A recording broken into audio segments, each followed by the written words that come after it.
Breaking news, the Essex County prosecutor is holding a news conference on an arrest made in the attempted murder of 2 officers in Newark. Let's listen in. We're in the hospital after being shot yesterday. I had the opportunity to visit with them last night.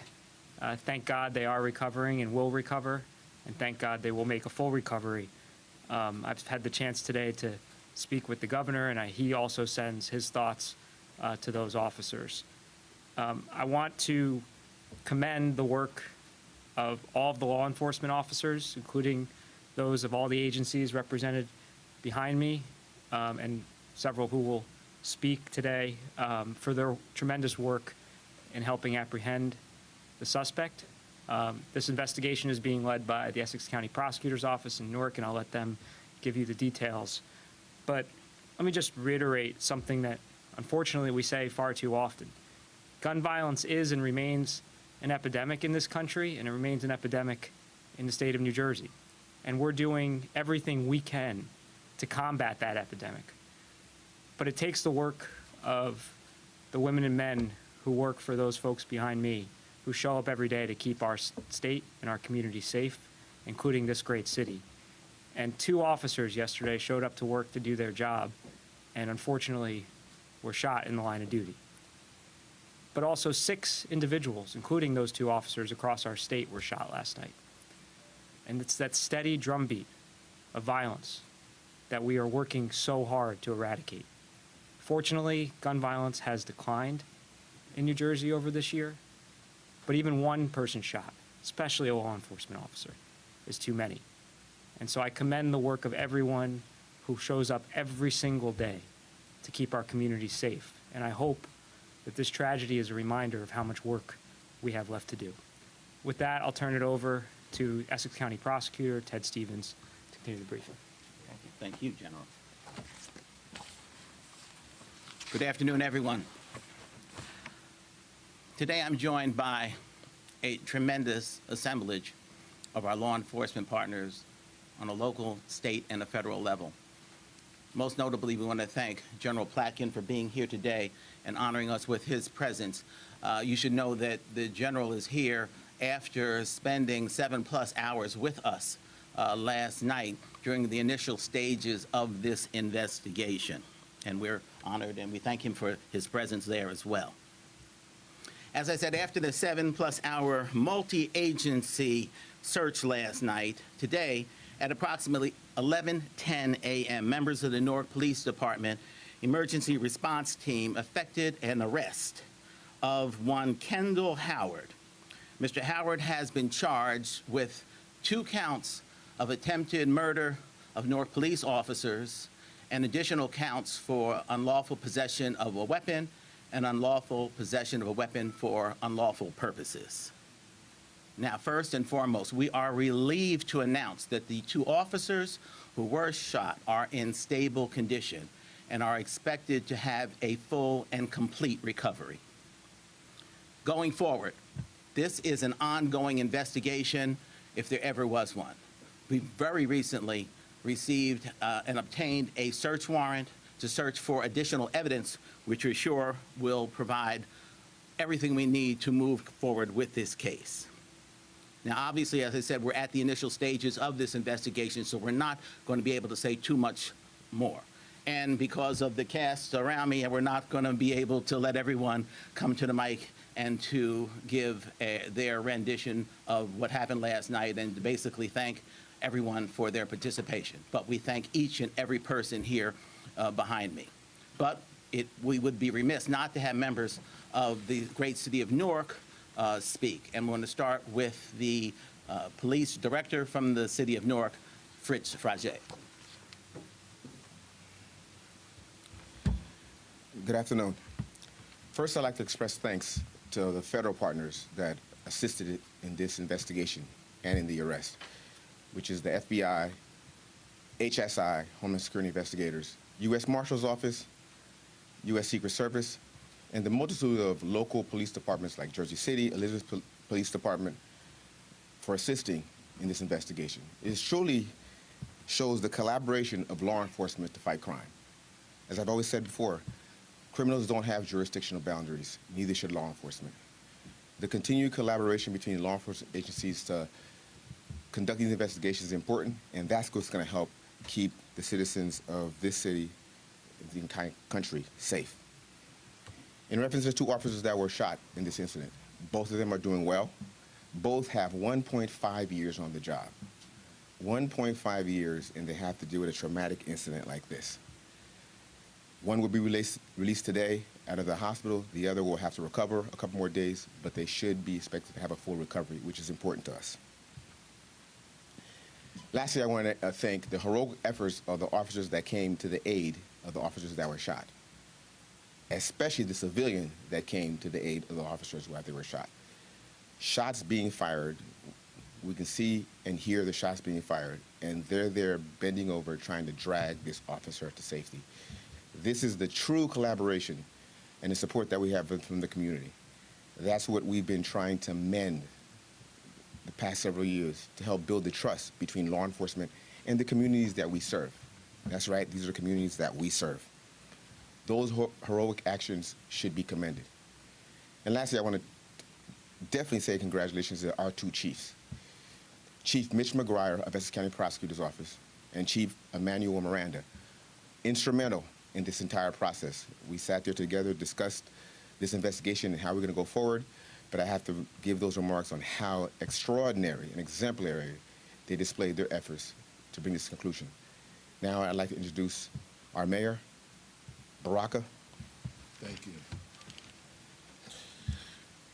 Thank you, everyone. When I went to bed last night, I got home after leaving the hospital around 11 p.m. I was extremely concerned about what residents felt as they went to sleep about a person that may be at large in their community, in their neighborhood, who just shot and tried to kill 2 police officers. I was glad in the morning, finally, that he was brought into custody. It is relief for many families in the neighborhood that I actually live in, and relief for citizens across the city of Newark who felt like the police did their job and did it well. I want to thank all of the agencies, federal, state, county, that participated in this. Our General Placken, who, as was said, who was there with us throughout the evening, and all of the tremendous support we got from residents, the residents who lived there, the residents from the building, the woman who got out of her car and tried to stop the bleeding of an officer and help drag him to safety in the middle of what might have been a gunfight. This goes against all of the narratives that people put out there nationally and statewide about police and community. Our residents in Newark has shown several times over and over again that they're willing to put themselves in the way of police and harm, and work collaboratively with the police department to make sure we bring people who are violating the law to justice. I want to also speak to the family members of the police officers who are probably relieved that they are okay, but still dealing with the anxiety of getting that call that their son was shot in the line of duty. We thank you for your gratitude. We thank you for your support, for your presence, and for loaning us your family members to come out here and protect 311,000 residents who they probably don't even know. We thank you, and we are so grateful that they're able to walk out of that hospital alive and well in order to do this again. So I'm just ecstatic that we have brought at least some level of closure and to some extent to this. And I want to thank again all of the partners that are behind us that help make this possible today.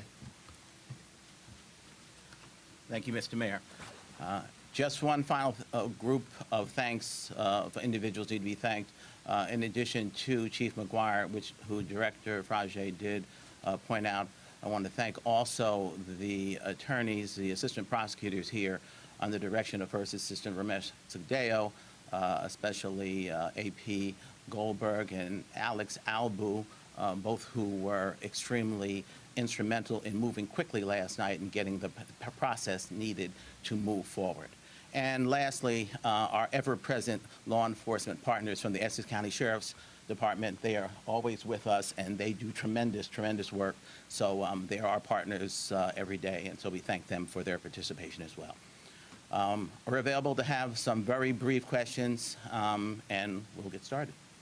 Stevens, obviously, a lot of questions about the suspect's whereabouts. Any indication as to where he spent those 18 hours or so? Unfortunately not.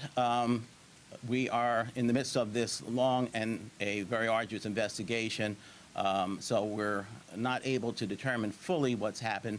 We have him in custody, and we're speaking with him now, so hopefully we'll have that information very shortly. Can you tell us where he was found in the building and what kind of, did he offer any resistance upon his arrest? What were the circumstances of his arrest, and did he get the weapon? Sorry to interrupt. Okay. He was at the residence, the location where the shooting took place. He was taken from there. In terms of anything else, that's still part of the investigation going forward, including the weapon. All evidence at this point. We just recently received a search warrant where we're going to be searching for additional evidence that certainly will be made available once it's known. Prosecutor, can you be more specific about the civilians and exactly what they did to help police officers, and can you identify them at this time? Well, we don't want to, with privacy indications and with just the internet today, we really don't want to put too many names out there. But let me just say this. It's individuals like that, like this young woman, we'll call her a young woman. She probably will not be offended if I do that. But that's what makes this job gratifying for anybody up here. Because everybody here works as hard as we can to put the public in a good position. And when a good Samaritan, who's not their job, but they find as their duty to really come forward and assist in that environment, that makes it all worthwhile.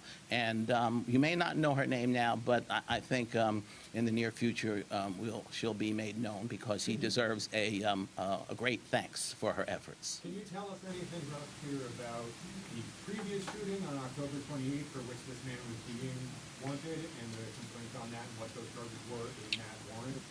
No, can't do that. Mr. Stevens, can you talk about the search? You said you guys searched that property, the building, for more than 7 hours last night. Obviously, you didn't find anything, but you went back to that building this morning. Did you guys go back because you had a hunch he might still be in the building when you tipped off that he might be somewhere hiding in an apartment? Well, just to be clear, the 7-hour period was one involving not only just a search, but there were residents in that building who had to be evacuated. It's an 80-some unit building, I'm led to believe, so that takes a number of hours in and of itself just to keep the public safe. As I indicated last night, whatever number of hours it took to ensure the residents of Newark were going to be safe in terms of any police or law enforcement activity, that's what we were going to undertake. So, so it was a combination of keeping the public safe and doing a search. In terms of the building itself, that was still a active crime scene. So it's not unusual for law enforcement to not release that building, so to speak, and to go back and forth, looking for additional evidence. But this is a situation where you guys may have overlooked him, or he maybe snuck back in the wee hours of the morning. Well, I'm not at liberty to speak about the particulars of the investigation at this time. Is he a resident here? The resident said that he'd been in there for Is he a tenant of this building? Can you talk further, either you or the mayor, talk about Mr. Howard and his presence in the building prior to the shooting? He had a variety of people say he's been living in the building, squatting for weeks, in that building and the one next door.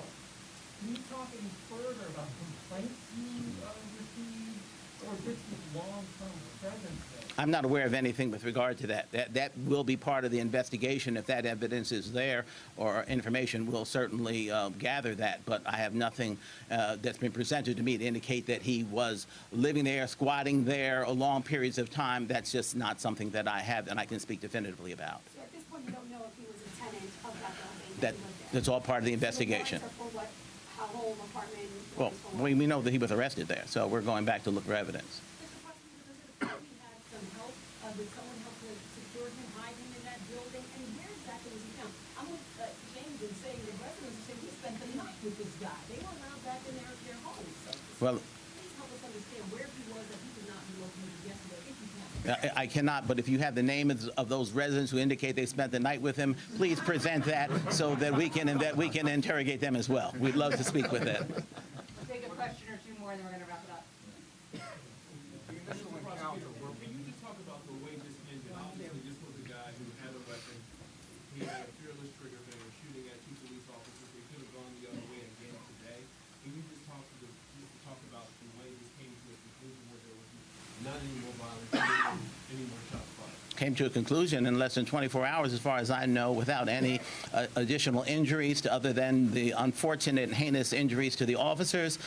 Those are the kind of results that we want without anybody else getting injured.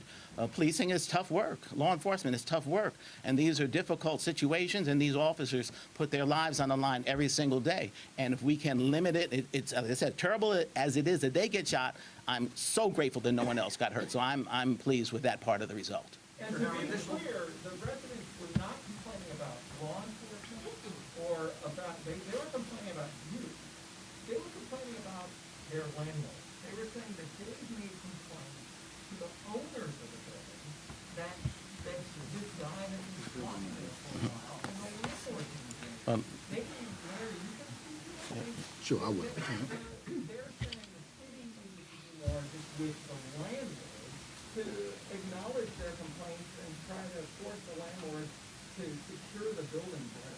Right, if people made complaints about the landlord, they should have made complaints to code enforcement, and code enforcement takes care of violations of the building. They don't take care of people who may be squatting, if that's the case. But we had no reports at all, zero, about anybody squatting in that building, not one.